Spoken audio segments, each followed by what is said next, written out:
আমাদের এলাকার মানুষদের হয়রানি বন্ধ করতে হবে। আমাদের এলাকার মানুষদের হয়রানি বন্ধ করতে হবে। মানুষ তার মৌলিক অধিকারগুলো প্রয়োগ করতে পারছে না। দীর্ঘ কয়েক দশক ধরে আমরা শাহপুরের বাসিন্দা, শুভপুর পঞ্চায়েতের ৬ নং ওয়ার্ড শাহপুরের গ্রাম, প্রায় ১,০০০ লোকের বসবাস।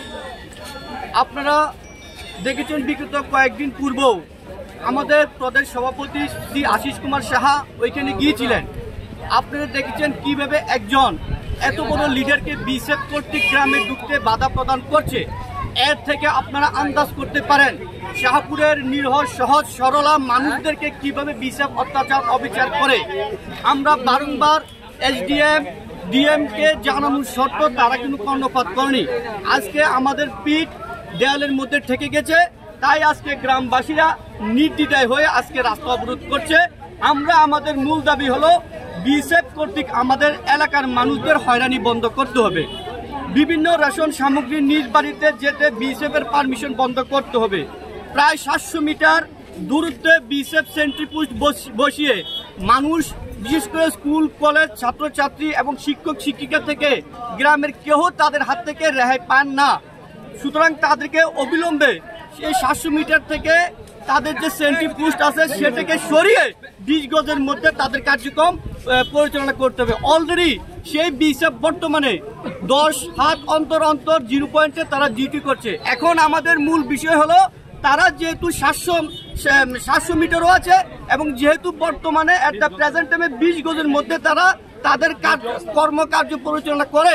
আমাদের এলাকার মূল সমস্যা হলো বিএসএফ ৭০০ গজ থেকে তাদের পয়েন্টগুলো তুলে সরিয়ে অবিলম্বে 0 গজের মধ্যে তারা যাতে ওইখানে স্থানান্তরিত হয়, যাতে করে হোল গ্রামের মানুষরা ফ্রিডম হিসেবে যাতে অবাধ স্বাধীনভাবে নিরপেক্ষভাবে চলাফেরা করতে পারে। এর জন্য আজকে আমাদের ৭০০ মিটার মধ্যে কি কোন স্কুল কলেজ আছে বা প্রতিষ্ঠান আছে? একটা স্কুল আছে, শাহপুর সিনিয়র বেসিক একটা স্কুল, এসবি স্কুল।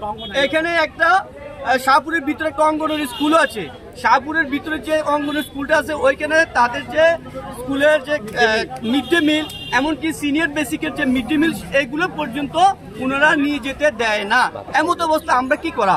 আমরা মূল দাবি হলো শাহপুরের যে স্কুল আছে এখানে যে একটা পয়েন্ট এবং গ্রামের প্রবেশ পথে যে একটা পয়েন্ট আছে, এই 2টা পয়েন্ট সেটা তারা অবিলম্বে তুলতে হবে। যেহেতু বর্তমানে তারা 0 গজের মধ্যে ডিউটি করছে, তাহলে কেন একটা গ্রামের ১,০০০ গ্রামের মানুষকে তারা বন্দী অবস্থা রাখবে? আজকে ভারতবর্ষ স্বাধীন হয়েছে প্রায় ৭৭ বৎসর। আমরা দেখি নাই বি.আর. আম্বেদকর স্যারের সংবিধানে মানুষের মৌলিক অধিকার, শিক্ষার অধিকার, তাদের সাংস্কৃতিক অধিকার, তাদের মৌলিক যে অধিকারগুলো রয়েছে সেই অধিকার কেন আমরা পাবো না? ভারতবর্ষের ১৪০ কোটি লোক যদি পেয়ে থাকে, তাহলে শাহপুরের মানুষরা ১,০০০ লোক কেন আজকে বঞ্চিত হবে? তার জন্য আজকে আমরা এলাকাবাসী আমরা আজকে অবরোধ করছি, যতক্ষণ না পর্যন্ত ঊর্ধ্বতন কর্তৃপক্ষরা এসে আমাদের সমস্যা সমাধানের কথা তারা স্বীকার করবে না এবং আমাদের সমস্যা সমাধানের কথা বলবে না, ততক্ষণ পর্যন্ত আমরা এই রাজপথ দখল করে থাকবো।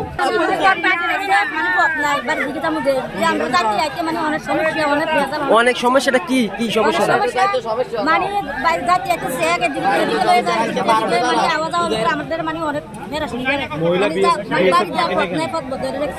মহিলা বিএসএফ কর্মী আমাদের অনেক সময় বকা দেয়, মানে